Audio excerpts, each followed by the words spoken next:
सामाजिक सरोकार के विपरीत आज भी आम व्यक्ति को सुरक्षा एवं न्याय पाने के लिए दर दर की ठोकरें खाने को मजबूर होना पड़ रहा है।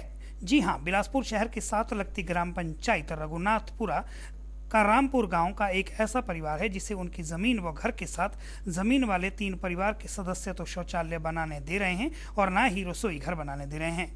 यह परिवार पिछले 32 वर्षों से बिना शौचालय को रहने को मजबूर हैं। इस परिवार ने जिला प्रशासन एवं सरकार से अपनी जान का खतरा देते हुए सुरक्षा मुहैया करवाने की मांग की है। न्यूज प्लस के लिए बिलासपुर से विनोद चड्ढा की रिपोर्ट। गांव रामपुर का स्थायी निवासी रहने वाला हूँ। आज मेरे परिवार को 32 साल, मेरी माँ बहन बेटी को 32 साल बिना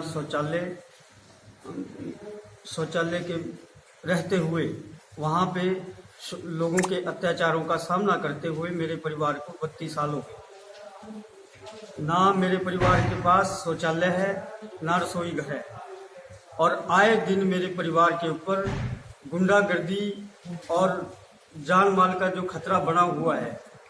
हर व्यक्ति वहाँ पे डराने धमकाने का काम कर रहा है और जिनकी ज़मीन नहीं है वो उस ज़मीन को ज़बरदस्ती दबा रहे हैं।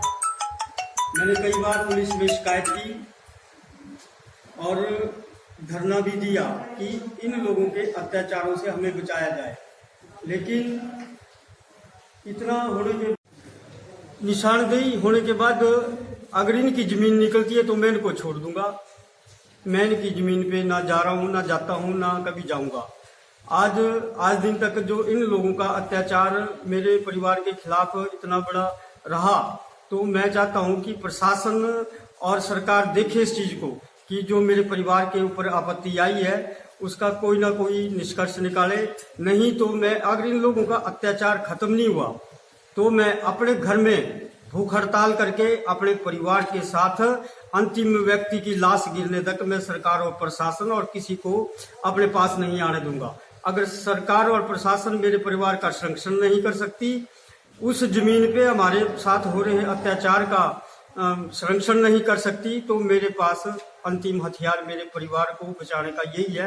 क्योंकि इन लोगों का रोज डराना धमकाना मारपीट करना, जिससे मैं बहुत तंग हो चुका हूँ कि मेरे परिवार पे हो रहे अत्याचारों का को देखे, जिससे कि मेरे परिवार भी सुखी जीवन व्यतीत कर सके। और आज भी इतने वर्षों के बाद मेरा परिवार बिना, मेरी माँ बहन बेटी बिना शौचालय के अपना जीवन व्यतीत कर रही है, रसोई घर के बिना जीवन व्यतीत कर रही है। और ये लोग उसी जमीन पे जोर जबरदस्ती गुंडागर्दी करके उसी जमीन को दबा रहे हैं। ये राकेश कुमार हरलोग में हार्डवेयर की दुकान करता है, सीता देवी आशा वर्कर और एक रोशन लाल। इन लोगों की आए दिन इतनी जास्तियां बढ़ गई कि इन लोगों के अत्याचारों से मेरा परिवार दुखी हो गया है। अतः मैं बार बार सरकार और प्रशासन के पास भी जा चुका हूँ। अगर इन लोगों के अत्याचार इसी तरह से बढ़ते रहे तो मेरे पास अपने परिवार घर में अपने परिवार को साथ में लेकर मैं भूख हड़ताल पे बैठ जाऊंगा। फिर चाहे मेरा परिवार खत्म हो या कुछ हो, भी सरकार और प्रशासन जो भी करना चाहे करती रहे। अगर मेरे परिवार के जिंदा रहते मुझे न्याय नहीं दिला सकते तो मेरे पास अंतिम हथियार यही होगा, अपने परिवार को साथ में लेके भूख हड़ताल में मैं अपने घर में बैठ जाऊंगा। और इन लोगों के अत्याचारों को अगर सरकार नहीं रोक सकती है तो मेरे पास अंतिम हथियार यही होगा कि मैं अपने परिवार को लेके भूख हड़ताल पे बैठ जाऊंगा। सरकार और प्रशासन से निवेदन करता हूं कि इस जमीन की निशानदेही समय पर करवाई जाए ताकि मुझे न्याय मिल सके।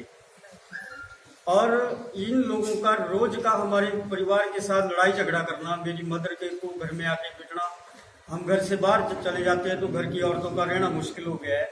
तो इन्हीं सब चीज़ों से दुखी होकर आज मैं अपनी बातें यहाँ दुख भरी बातें आप लोगों के सामने बताना चाहता हूँ। मैं अमरजीत रघुनाथपुरा पंचायत का स्थायी निवासी हूँ, गांव रामपुर का रहने वाला हूँ।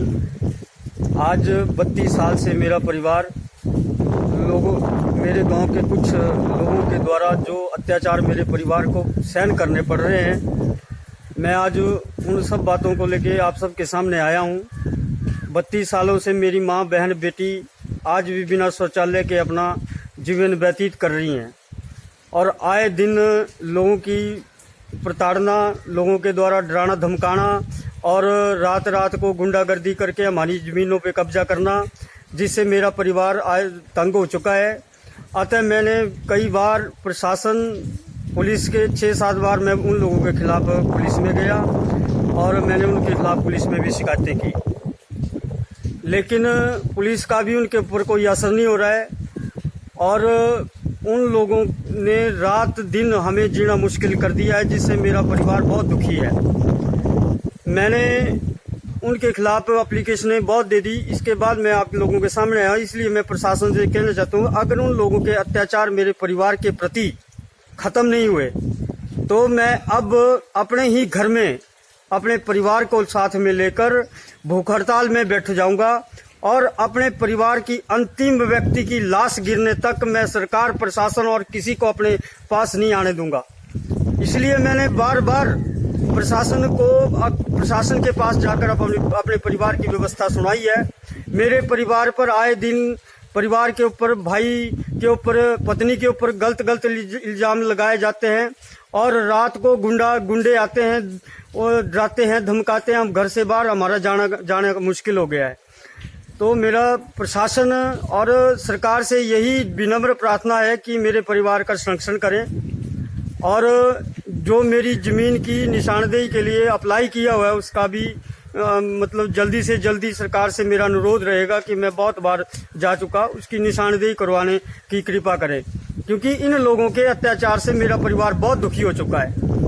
अब मैं चाहता हूं कि अगर सरकार और प्रशासन कुछ नहीं कर सकते हैं, उस जमीन पे जिस पे मेरा घर बार है, सब कुछ है, उस जमीन पे मेरे परिवार का संरक्षण नहीं कर सकते, तो मैं अपने परिवार के साथ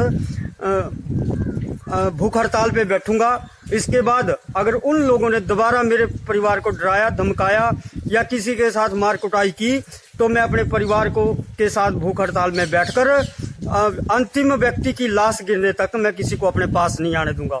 उसके बाद वो लोग जमीनों पे कब्जा करते रहें, सरकार बैठी रहे, प्रशासन भी बैठा रहे, हम अपने परिवार का वो कर लेंगे।